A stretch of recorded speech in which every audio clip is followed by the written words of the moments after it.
Hi there, everyone, and welcome to episode 12 of the Parks and Bennis podcast. Just before we start going into the main pod, I have an announcement to make about the future of the podcast. Obviously, you've been used to the weekly sort of general pods where we look back at the Premier League talking points, the EFL talking points, and just general footballing talking points across Europe. Um, but there's going to be a new addition to the podcast from now on. From pretty much next week, at some point, there's going to be a sort of bonus football club specific podcast where we delve into the life of a certain football club and we look at sort of the certain the various facets of that football club, so style, players, recruitment, the future, everything we're looking to.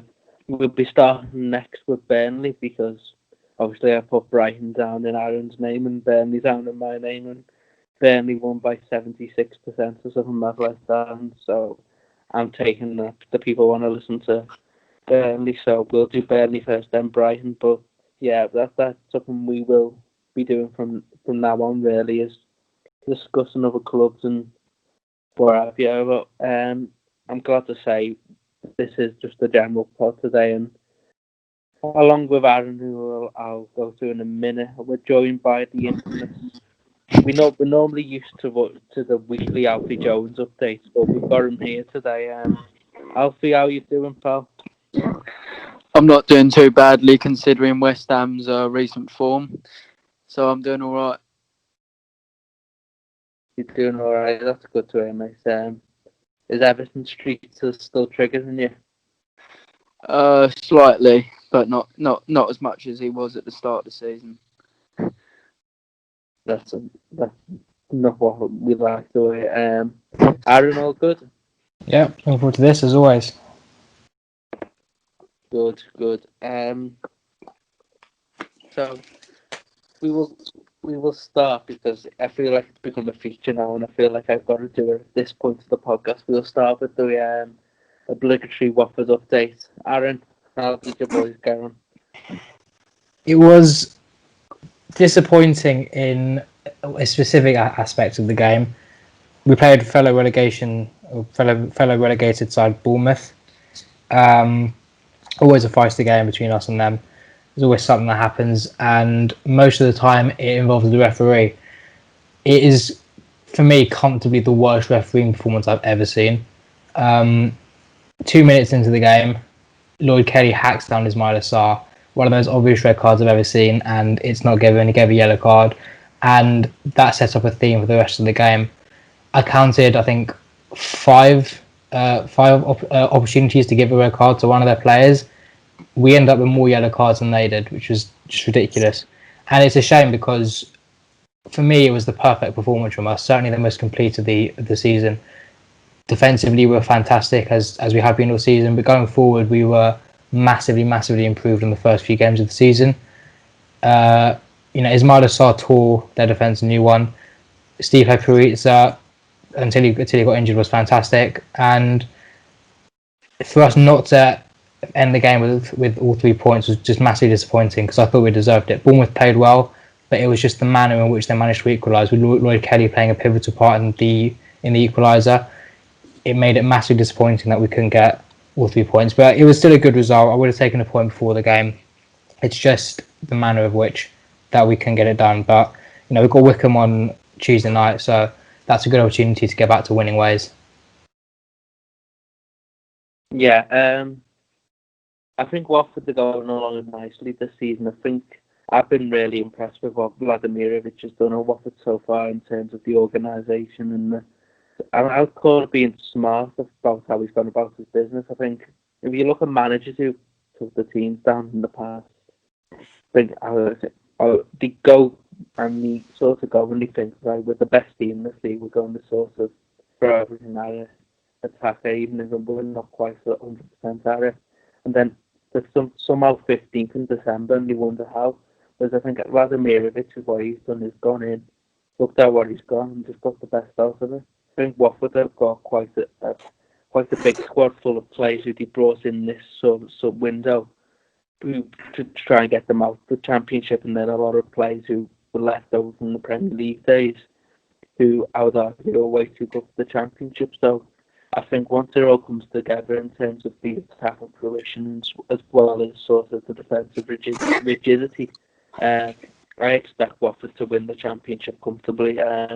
Bournemouth, I watched them last Wednesday night away at Cardiff, and they played quite well. They were good in the ball. They had a bit more bite about them then. I didn't watch them against Watford, but they seem to be along quite nicely too. So I think the Championship, I've got my prediction for my top four. I'm not going to reveal it on here because the last time I did the prediction podcast on here, I just got slaughtered for certain predictions because according to some people, you have to have predictions in their way, all the rubbish predictions. So we'll see how we get along. But good to see Watford doing well, even though who was the referee? Tim Robinson, I think it was. Tim Robinson, yeah, that doesn't surprise me. He was the one who was terrible in the Premier League game last year. But yeah, where are Watford in the league? We're currently third. I think we're points off second, so hopefully we go into the top two with a win on Tuesday. Hopefully. Well, not hopefully because I don't want you to be with them, but hopefully for your sake you end up in the top two. But without further ado, we'll move on to the Premier League, and as it works out, it's seamlessly going into West Ham. West Ham 1, Manchester City 1. West Ham's good form continues. Alfie, what's going on at West Ham? It seems also doom and gloom a couple of weeks ago. A couple of results, a bit of team spirit, and West Ham are currently doing really well. Yeah, I think since the Newcastle game, I think that was actually a loss that needed to happen because since then we've completely changed the way we play. We've moved to a 5 at the back formation, which gets the best out of players like Arthur Masuaku and even Angelo Ogbonna. And I think we've just been really comfortable defensively, and teams have found us really hard to break down, apart from Tottenham, of course. And another new addition, Vladimir Kufal, has been excellent so far this season. Defensively, he's really good, and he's also provided a couple assists, basically an assist for the own goal against Tottenham, and then an assist for Antonio's overhead kick yesterday. So I think so far we've been really defensively solid, and we're scoring a lot of goals to go along with it. I think we're really good on the counter attack with Antonio's pace and power. It's really hard to stop.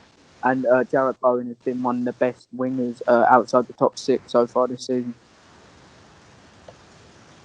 Well, there's a lot to decipher in that huge statement of yours, Alfie, but I'm just going to take it that West Ham performing really well. Aaron, what are your thoughts on West Ham? Because we were quite downbeat on West Ham chances before the season started, but they seem to have got it together. Yeah, I think the criticism of West Ham in the summer was probably justified, considering everything that was going on. Obviously you had the whole ownership situation. A lot of transfers looked like they were going to happen and it didn't. Even the Ben Rama deal looked to be off at one point. So yeah, I think the criticism was definitely justified. But to be fair to them, they've turned it around. The Newcastle game was very poor, but like Alfie says, it clearly started a run of form that needed to happen. Everyone expected West Ham to be bottom of the league by around this point, just because of the games they've had. But they've done very well. I haven't watched them loads, so I can't comment on any performances. But it looks like they're in a decent place, and it looks like they're in a much better position to stay up than a lot of people would have thought a few weeks ago. Yeah, to be honest, if I'm going to be totally honest, I think the criticism was because they got beaten Newcastle. They hadn't really fought anyone, and they looked at that fixture list ahead.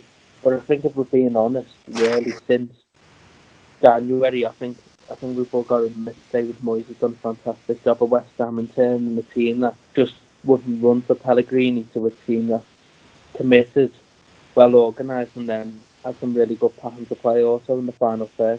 Like Alfie said, I think Bowen's been excellent.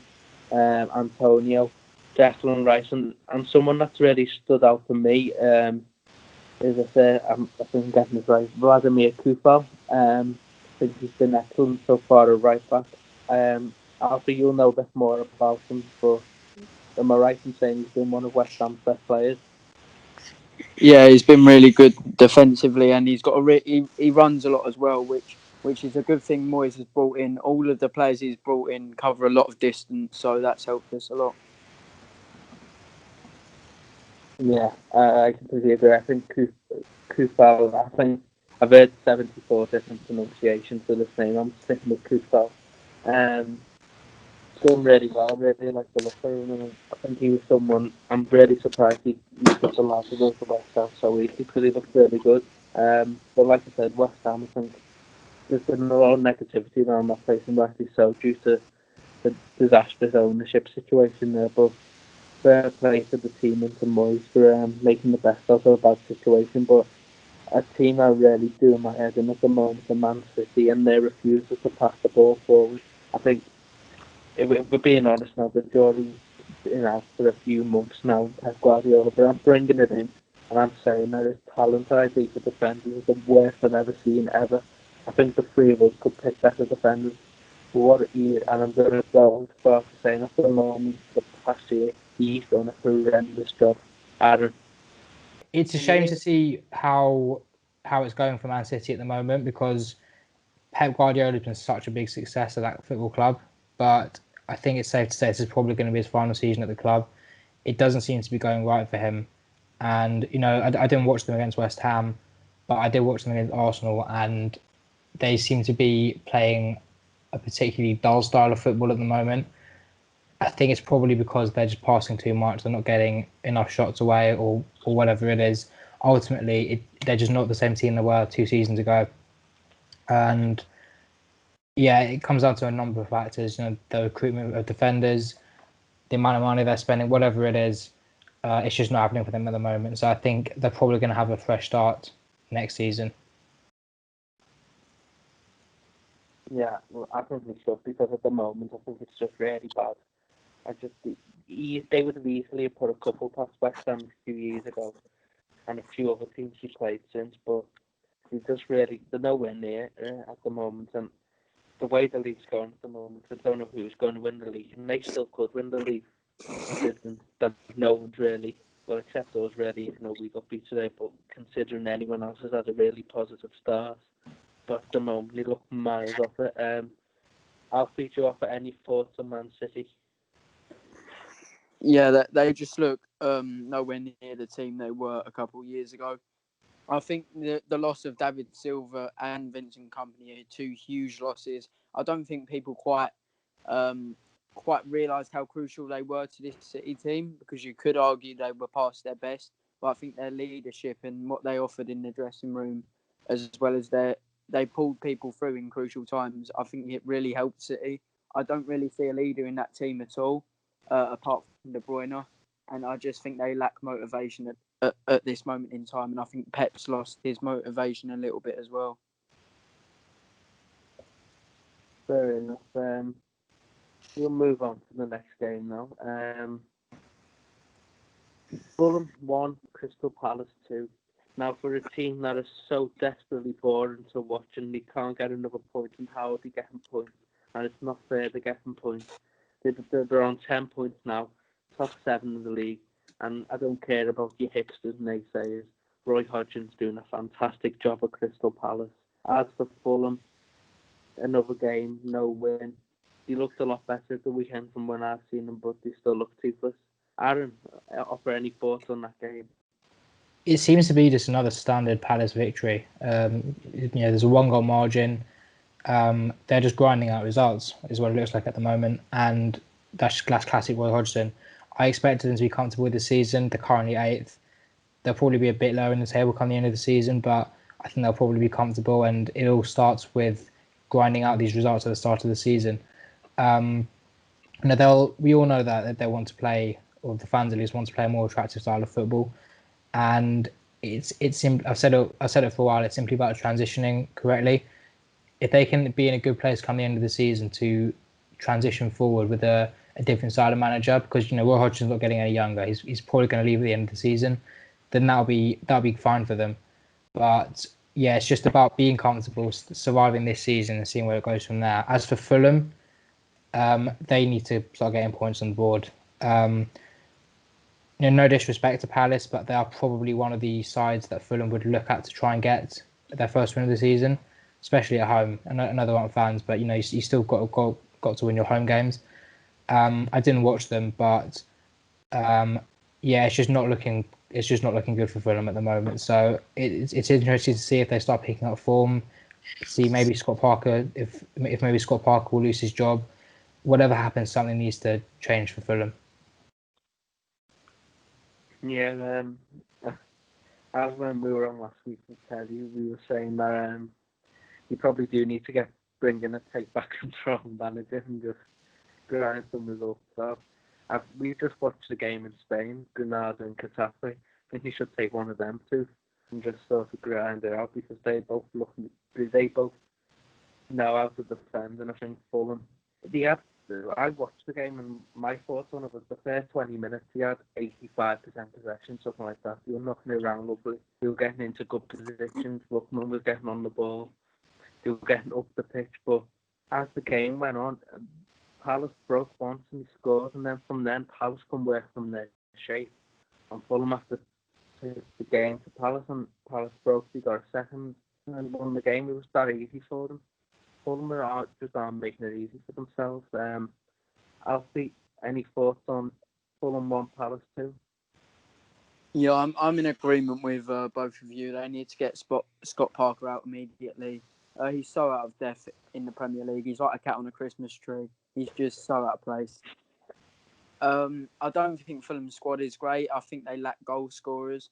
And I think you need to play a certain type of way with Mitrovic, which when I've watched them, they're forcing crosses all the time. And Mitrovic isn't in the best run of form. So they're so predictable to play against. And they just haven't got the players to stay up, as we all called at the start of the season. So I've got no hope for Fulham, and I think they should be preparing for the Championship. Cool. We agree. Man United 0, Chelsea 0. Now, I admittedly didn't want to watch this game, and I think I was right to not want to watch this game. But the one thing I do want to bring up before we talk about specifics about this game is how brilliant it is that games are calming down. There's no 8-goal thrillers anymore, and just gnarled, grisly, sort of miserable, horrible 2-goal football, and it's brilliant to see. Aaron, Man United 0, Chelsea 0. A, did you watch it? B, what are your thoughts on the start of the season for Man U and Chelsea? I did watch a little bit of it. I think final 20 minutes or so of the second half. It was just a bit boring, if I'm being totally honest. I thought United attacked them a bit more in the second half, but I didn't really see any goals coming from the little that I did see. I think it's probably a better result for Chelsea than Man United, but for Chelsea it's always been about letting their new players gel together, settle, and eventually I'm confident they will start pushing up the table.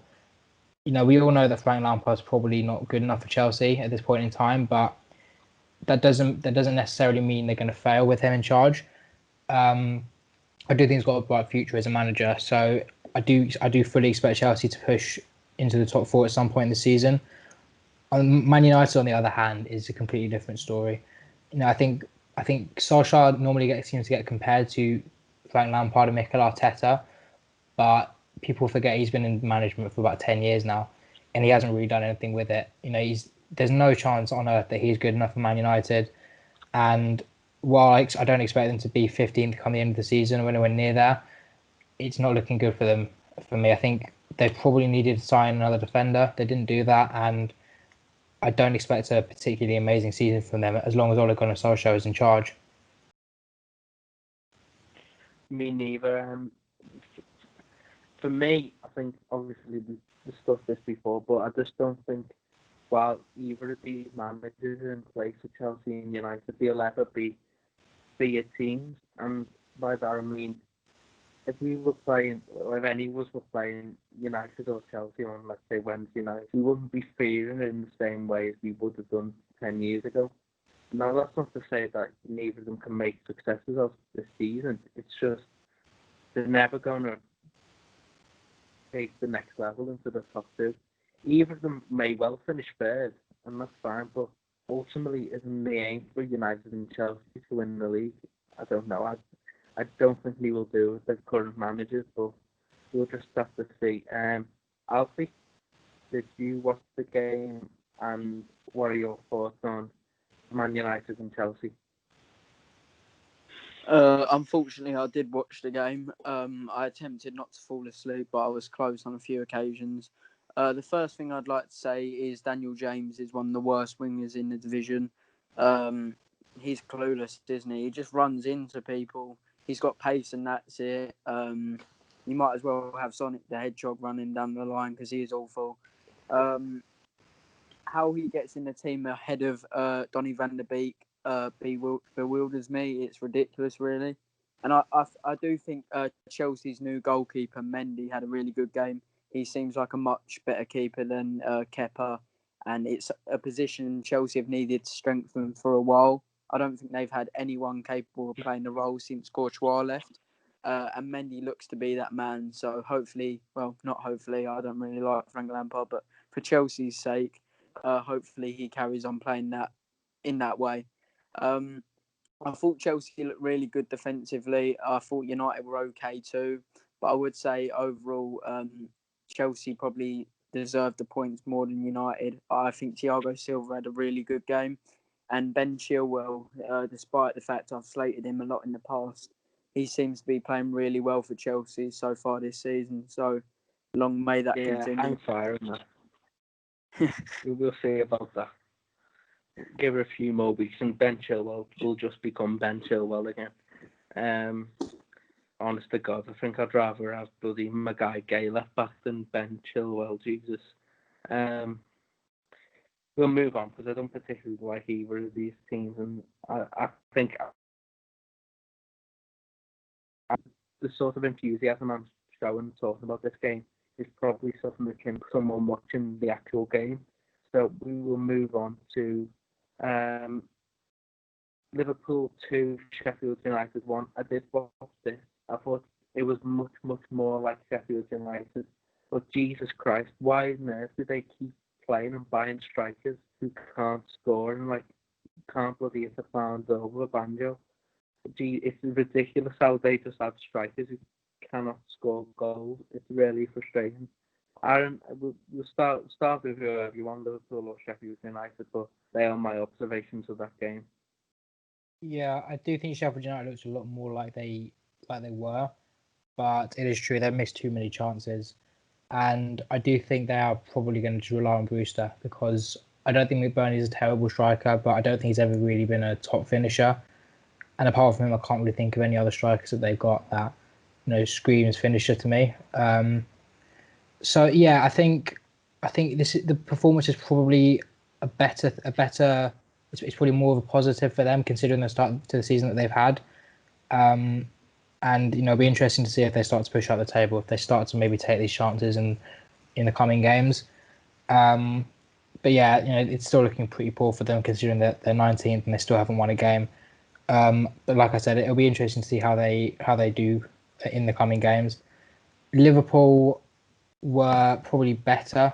I mean, I don't think I watched their last game, but since the 7-2 against Aston Villa, I was always curious to see how they would react to that. And they're up to second now. They're obviously joint top thanks to Everton's defeat to Southampton. So it's always a good win. Even though it was tight against a pretty poor side. What's that? They're not top to second. They're not joint top. Joint top. No, they're level on points now, isn't it?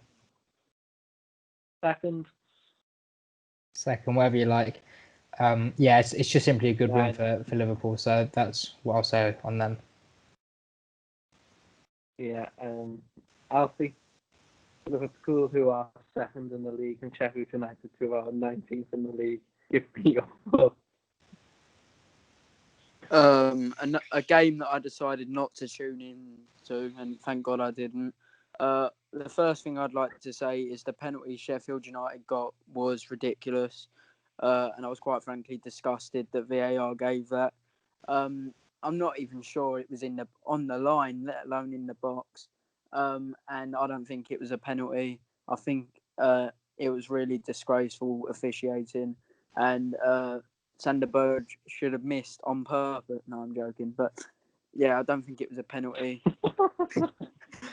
Obviously, Sheffield went 1-0 up through that, and then I think Liverpool took control from that. I thought Salah was excellent from the moments that I saw.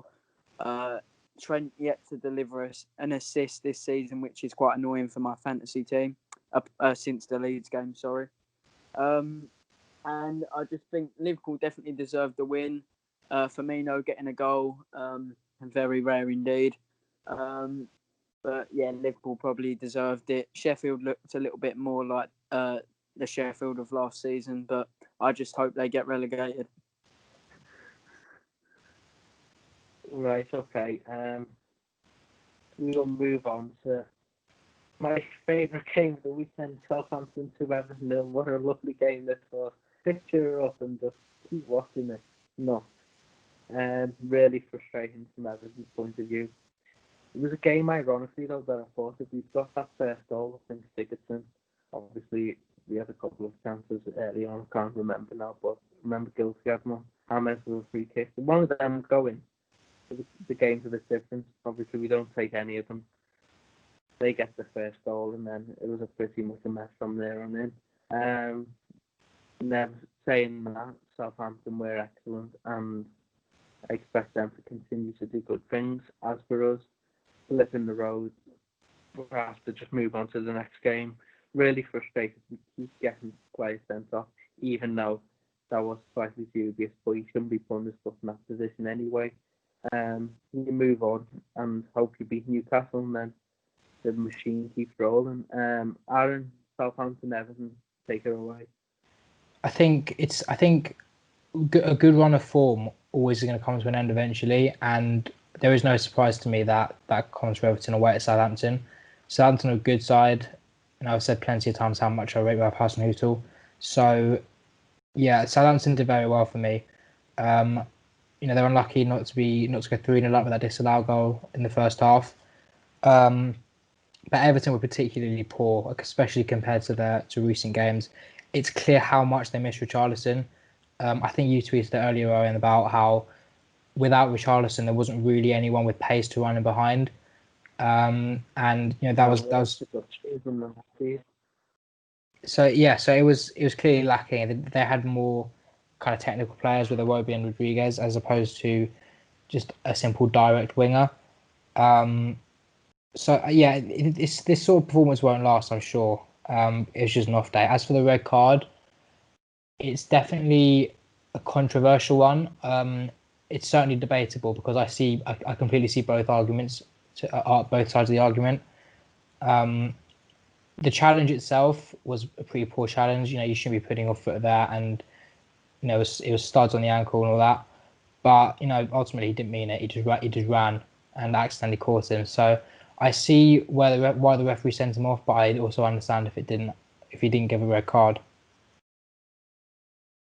Yeah, I must mention that before what I did say about that. We have Iwobi and Hammers who just love coming to the ball, which is fine, but you can only have one of them on the pitch, and then you have Hammers on the pitch because he's miles faster than Iwobi. So we needed Anthony Gordon on the other side to set the play, so we could have Hammers switching the ball to him, so we could run and take their fullback on. That's how we've been getting success with Richarlison on that side. We just didn't have it today, and you move on from it. But I would like to see next game Gordon playing on one side, Hammers on the other, and Calvert-Lewin up front, because I think that offers us more than just Iwobi just trying to come to the ball and refusing to run with it. And obviously Hammers' game is to create the play, so we move on. Alfie, sorry, your thoughts on the game? I did enjoy watching Everton lose. It was quite exciting. But I thought Southampton were excellent. I think every player on their team had a really good game. I thought Danny Ings in particular was fantastic, as well as Che Adams. Everton, they just never really got going, never really looked like scoring, and they definitely missed Richarlison. I thought Iwobi was horrific, which I've said on numerous occasions. The guy was a waste of 30 million, and I wouldn't pay a bag of peanuts for him. So I thought he was awful. I thought James has been excellent so far this season, but he didn't really get into the game as much as he would have liked. And as for Luca Dean's red card, I was one of the people that think he shouldn't have been sent off. I think it was accidental. Yes, it could have sent. Who was it on? Sorry. Dwight Bertrand, I think. He spent that the spike on the floor anyway. Yeah. Yes, it could have sent Bertrand to Southend Hospital. But I don't. Yeah, or whoever it was. But I weren't really paying attention. Yeah, whoever it was, they could have ended up in a hospital, but it was definitely an accident. And I don't think it was a red card. He didn't mean to do it, and I genuinely do. I don't see how they've given that as a red card. Well, Carlos says we're going to appeal it, so with any luck, he's back to Newcastle, and we'll move on to the next game, which Steve Bruce defying all kinds of expected goals logic again. The man is just incredible on how he sets teams up in the most bizarre way possible, plays in the most bizarre way possible, gets battered, gets the draw or a 1-0, and then just slaps his way out the building.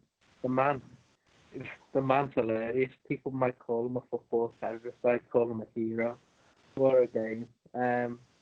Wolves 1, Newcastle 1. I watched the first half. It was so dull. I turned it off. Aaron, thoughts on the game? I also just watched the first half, and I was bored out of my mind. I can't actually think of anything in particular to say. It's a good result for Newcastle to get a point away from home. Probably not so much for Wolves. I don't really know how they got on in the second half. They're ninth on the table. I suppose it's probably looking okay for them. So yeah, that's what I'll say. Yeah, incredible stuff. Alfie, Wolves 1, Steve Bruce's XG hating Newcastle 1. Discuss. I did watch this game. Once again, I wish I didn't. I thought it was quite boring. Steve Bruce, bizarre team selection. It was just flabbergasting what he was going for there. Really was weird. It was weird and confusing from Big Steve. I don't know what he was trying to do. He got away with the lucky point as he does every week. I think they're the most boring team in the league, and I hate their fans. I hate their manager. I hate their team, and I hope they get relegated. I will actually give Steve Bruce credit for playing a midfield three of Almiron, Hendrick and Fraser and not losing. Yeah, Hendrick was shocking. You can just tell the team message beforehand, right? Oh, you lads are playing. Just play where you want and just run around a bit and hope for the best. Hendrick's not even a defensive midfielder, so I don't know where he got that one from. No, he's not. I think you see when he played as a lone DM or whatever it was. I don't know where he was doing. Fraser's a bad winger playing centre mid, and Almiron, God bless him, there's another holding midfielder and he's an attacking midfielder. Yeah. They were saying before the game, oh, Newcastle are back, all these attacking players, the great entertainers. But it doesn't matter if they're all standing on the goal line. Put 11 strikers on the pitch, but they're all on the goal line. It's just classic Newcastle at this point, though, isn't it? Yeah.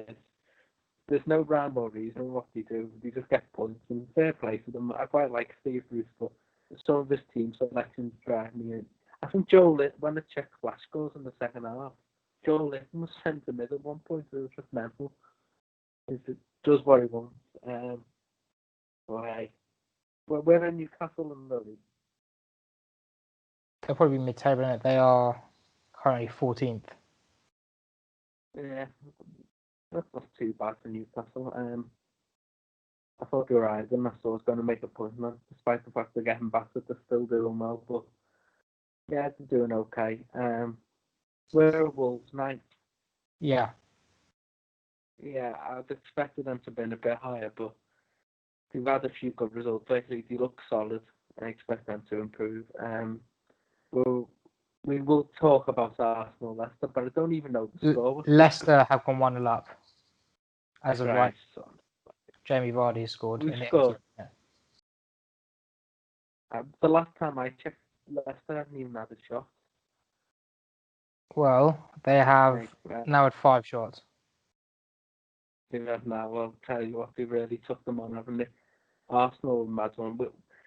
We'll just forget this game ever happened, and we'll move on to preview tomorrow night's game. Is that what we should do? Yeah, I'm all for that. I haven't even been watching. Yeah. Fine. Brighton v West Brom tomorrow. Brighton must beat West Brom. There's no I'm sorry. They don't beat West Brom at home. Thoughts on that game going into tomorrow? The only way Brighton won't win that game is if they just manage to hit the post 3,000 times yet again. They're going to have so many chances against this West Brom side, surely. And I don't see West Brom having the firepower to score either. So it'll simply be about Brighton taking their chances for me. And, West Brom won't punish them like other teams would. So I think we're going to have to give Brighton the win here. Yeah, I think Brighton will win. But I think if West Brom do manage to get stuff from the game, it will just be hilarious because I know it'll be probably undeserved. And I know it'll probably just be the same old story for Brighton if they don't manage to win. Alfie, offer your thoughts on Brighton v West Brom. I hope it's not a box office game is the first thing I'll say. It is. Oh, Christ. It is. We're all paying our £15 to watch that, aren't we? Nah, it's totally legal stream time. Yeah, it is a bit of a disgrace. I wouldn't pay £15 to watch that at any point in the season. They're absolutely shocking. I won't pay £15 to watch Brighton. Yeah. I'm not sure where Brighton are in the table so far this season, but they've been 16th. decent. 16th. That's a surprise because on the times I've watched them, they've definitely deserved to win the majority of the matches, apart from the Everton game. I thought they were excellent. They didn't deserve a corner against us. I thought they were excellent against Man United. They definitely deserved the win there. To Mark Goldbridge's delight, they didn't win. I thought they were excellent against Newcastle in the 3-0 win. And I thought they were, and I just think they've been really good when I've seen them play. I know Lewis Dunn got a red card against Palace, so that could hurt them for a few weeks. And I'm not sure where. I think Slaven Bilic will set up for Diangana to run at their defence because without Dunk, it's a little bit shaky, and the way Brighton play is quite expansive at times. So I think West Brom could get some joy from that. But I do expect a Brighton win. Mopé to pull out another one of his dreadful celebrations, and Slaven Bilic to be crying in the dress. Fair enough. The other game which I've just remembered, which I should remember considering we're doing a podcast on them next week, is Burnley v Tottenham. If there were fans in the stadium, I'd back Burnley a lot more. But it's definitely a game that they have to win. And for me, it's probably going to be one of those games where either they're going to pull off the biggest shithouse 1-0 of all time, or they're going to get whacked because Spurs are looking good at the moment. Burnley aren't. And that's all I can really say. The Burnley need to win, and Spurs are looking good. So it'll be interesting to see what actually happens. It's definitely going to be a scrappy one. I don't expect any pretty football or anything, but yeah, I think I expect Spurs to get the win in this one. I expect Spurs to win, but it wouldn't surprise me if Burnley won the game because that's the kind of thing they do when the backs are against the wall. They come out and they get a win which no one sees coming, and it wouldn't surprise me if they did that tomorrow. Again, I think if fans were in the ground, I think I would predict a home win for that because that's the kind of atmosphere they thrive on. I think Spurs will have a bit too much. I can see Burnley taking the lead, but I think Spurs will just peg them back. Alfie, Burnley v Spurs. take it away. I know one thing. Burnley should be looking to have some joy in the last 10 minutes against Spurs because they don't seem to do well there. Manuel Lanzini is in all Spurs fans' nightmares right now. And mine. His first goal in about 7 decades since he got a goal against the awful Watford. But I think, but I think I'm not Burnley going to would. speak. I think Burnley would take a point against Spurs. I think Dyche would snatch your hand off for a point. But I think Spurs will be way too good for them. The way they were playing against us, especially in the first half, was quite simply mesmerising.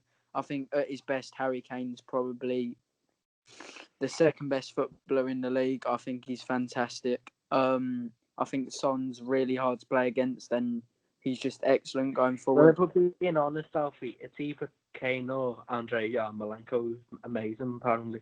Whoa. Yarmolenko yesterday dropped a performance that Aaron Bennis wouldn't be proud of. I'm not going to speak. It was shocking. But as for Kane, he was excellent against us, even nutmegging the best defensive midfielder in the league. And I think Højbjerg, since the Everton game, has done well for them. I think Ndombele is starting to come into his stride under Mourinho, which is a surprise because I didn't think them two like each other. Maybe they still don't, but he's doing well at the moment. And I think Reguilón settled in really well at left back. I think he's been excellent. Once again, he provided a great cross for Kane's goal against us. Kane being the best English player that can't speak English.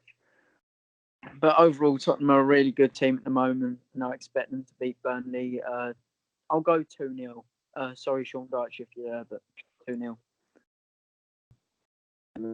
Well, I will be watching that game even if it was £15 because we're doing the podcast on them, so I think it's good to watch all the games. So that's pretty much it. We will leave with we'll leave the podcast there. I think for this week, I think we've covered all the games, all the talking points. Is there anything else you want to touch upon? Anything to do with the league or how you see it coming next few weeks? I'd just like to say I hope Wickham win their next game. Not for any particular reason. I just hope Wickham get a win under their belt. No, I think we all know what the reason why you want Wickham to win is. I want Wickham to win. That's because I quite like Wickham. Yeah, that's because you've been praising Wickham all bloody season. Yeah. Well, I don't actually think they've been that good, so they've been rubbish, but I still quite like what they do. They're not playing a very good side, so I'd expect them to try and get some points. Again, I'm not going to speak. In case you weren't aware, Watford played Wickham this week, hence Alfie Jones's desire for Wickham to win the game. He was saying how bad Wickham were in pre-season when they got beat in pre-season, which pre-season doesn't matter, but anyway. Yeah, I'd just like to say if Ismail Assar doesn't score more than 2 goals, he's officially worse than Jarrod Bowen. I don't know how you come to that conclusion, but sure. Before this gets out of hand, we will end it there. Thank you for listening to the latest episode of the podcast. Like I said, make sure you look out for the first pod that we do on looking into a club. That will be coming out very soon. The first one, as a reminder, will be on Burnley, then Brighton, and then who knows, we will take it from there. Thank you for Alfie for joining us for this one. Thank you for having me on the pod. No worries, mate. And thank you for Aaron for joining me again. Yeah, no worries. Right. And then hopefully the next time we come to your streaming devices, Everton will not have another player sent off. Watford will have beaten Wickham and West Ham lose again. Now, we'll see you soon. Can we change some of them?